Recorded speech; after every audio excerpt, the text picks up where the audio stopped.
इसलिए अक्रूर जी महाराज कहते हैं क्या, वृंदावन के बट वृक्षों पर राधे श्याम लिखा रखा है, राधे श्याम लिखा रखा है। वृंदावन के राधे श्याम लिखा रखा है। हो सूरदास के हर पद पद में, सूरदास के हर पद पदों में प्रभु का नाम छिपा रखा है, प्रभु का नाम छिपा रखा है। राधा नाम छिपा रखा है।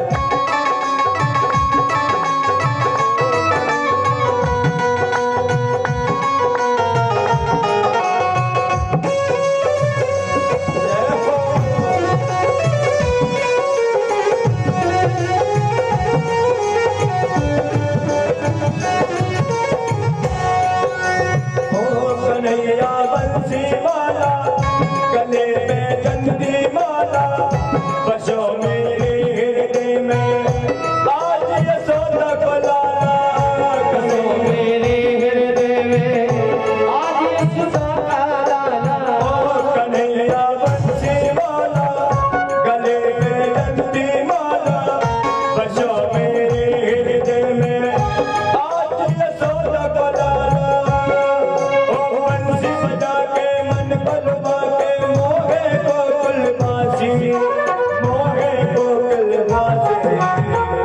श्याम नाम के हर दाने पे, श्याम नाम के हर दाने पर आराम लिखा रखा है, सब आराम लिखा रखा है। तेरा नाम लिखा रखा है, धाम लिखा रखा है। ओ बनिया मुक्ति दासी, लीला अजब निराली, झुके शंकर अविनाशी, झुके शंकर अविनाशी, झुके शंकर अविनाशी, झुके शंकर अविनाशी। बनिया मुक्ति दासी, लीला अजब निराली, झुके शंकर अविनाशी, झुके शंकर अविनाशी। और डमरू छिपा के नारी कहा के गोपेश्वर बन बैठे, गोपेश्वर बन बैठे। काली अला के हर एक फल पे, काली राग के हर एक फलों पे प्रभु का पाव छपा रखा है, प्रभु का पाव छपा रखा है। हो वृंदावन के बट वृक्षों पर, वृंदावन के बट वृक्षों पर राधे श्याम लिखा रखा है, राधे श्याम लिखा रखा है। राधे श्याम लिखा रखा है, राधे श्याम लिखा रखा है, राधे श्याम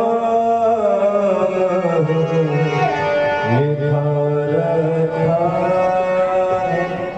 ब्रज में कोई ऐसा करण नहीं है और ब्रज में ऐसी कोई जगह नहीं है जहाँ ठाकुर जी का नाम ना छुपा। बस उसे छोड़ने के लिए हमारे अंदर प्रेम है, बस प्रेम से ही बिहारी जी लिखते हैं कि भाव का भूखा हूँ मैं, भाव ही एक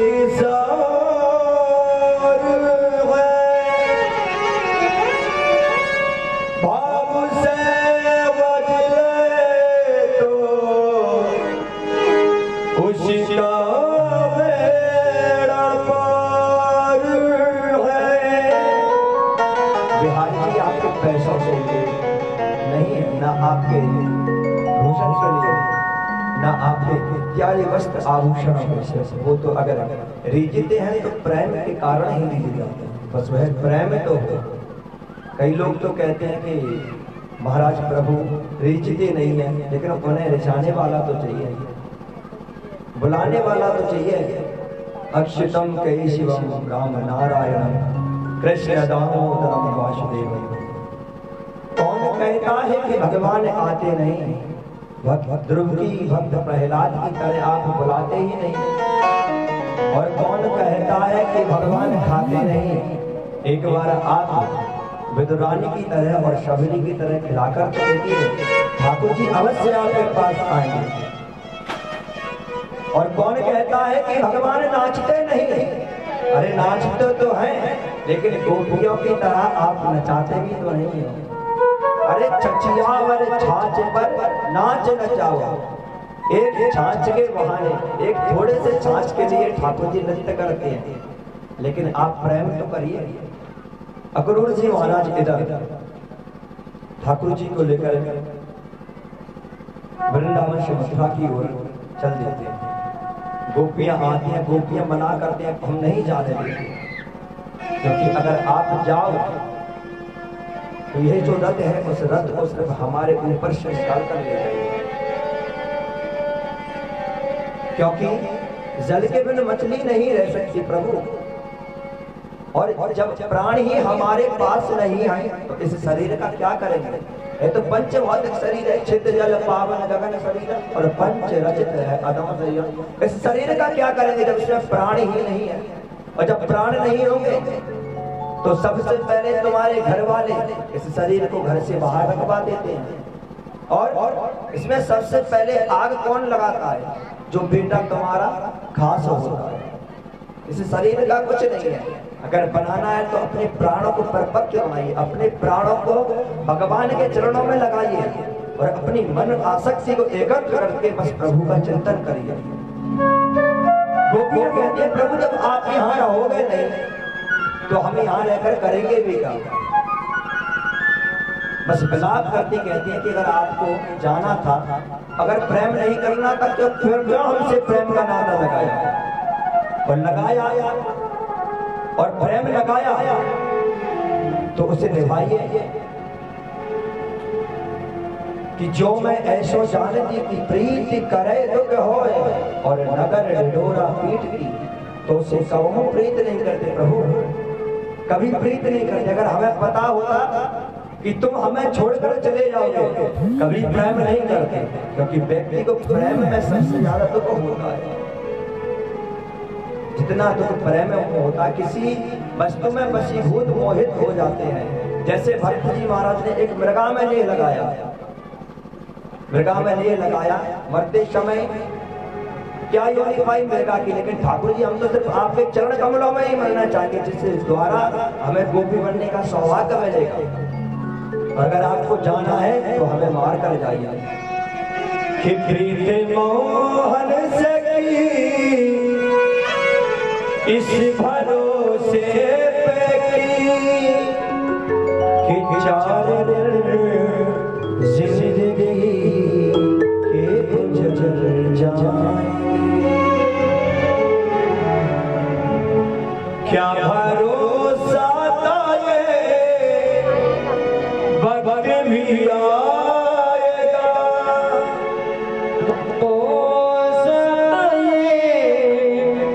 वक्त भी आएगा, वादा कर के यूं हम से मुकर जाएंगे, वादा कर के यूं हम से मुकर।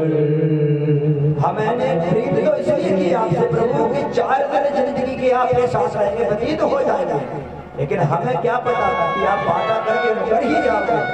अगर ऐसा पता होता तो प्रभु सच कह रहे हैं आपसे कभी प्रेम नहीं करते, क्योंकि झूठा प्रेम हमको लगाना नहीं आता। अगर जिससे एक बार प्रेम लगा लिया तो उससे छोड़ने का हमारा मन कभी नहीं करता, चाहे प्राण ही चले जाए, प्राणों की आहुति दे दे, लेकिन गोविंद हम तुम्हें छोड़कर कहीं नहीं जाएंगे। लेकिन गोविंद कहते हैं, समझाते हैं, ये दीदियों मैं ज्यादा दिन के लिए नहीं जा रहा, मैं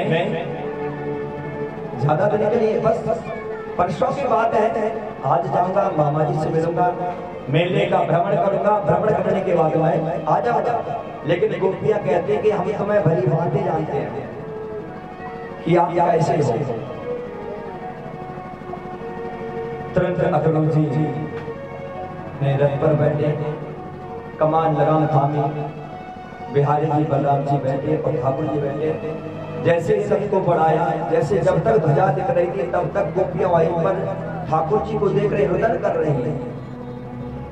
और जैसे प्राण निकल जाते हैं, बस जिंदे तो हैं लेकिन मुर्दे के समान है, प्राण नहीं है शरीर में। इधर अकरूर जी को मन में सोच रहे हैं कि कैसे सुंदर बालक है और मैं दोनों बालकों को मारने के लिए कहां ले जा रहा हूं, कंस के पास।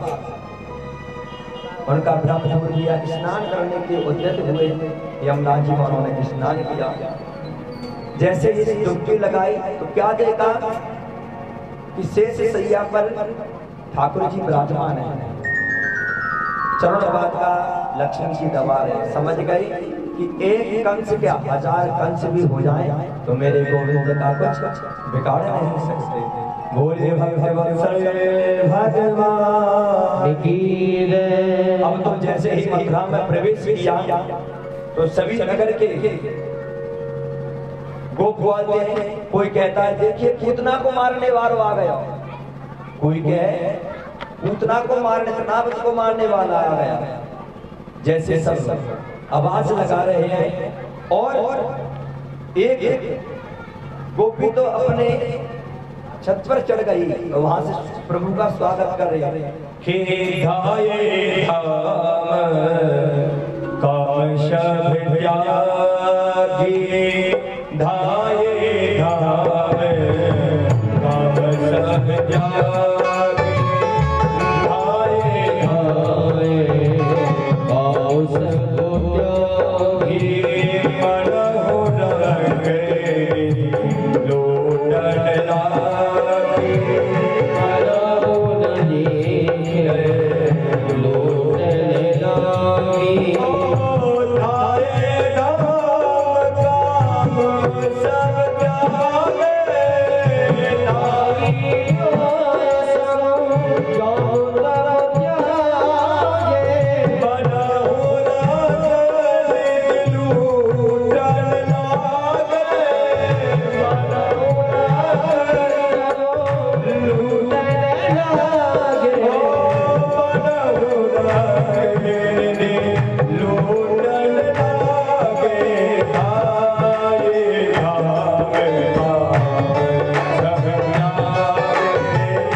जैसे मिथिलापुरी के राम जी, मिथिलापुरी के श्याम जी, कोई अंतर नहीं है।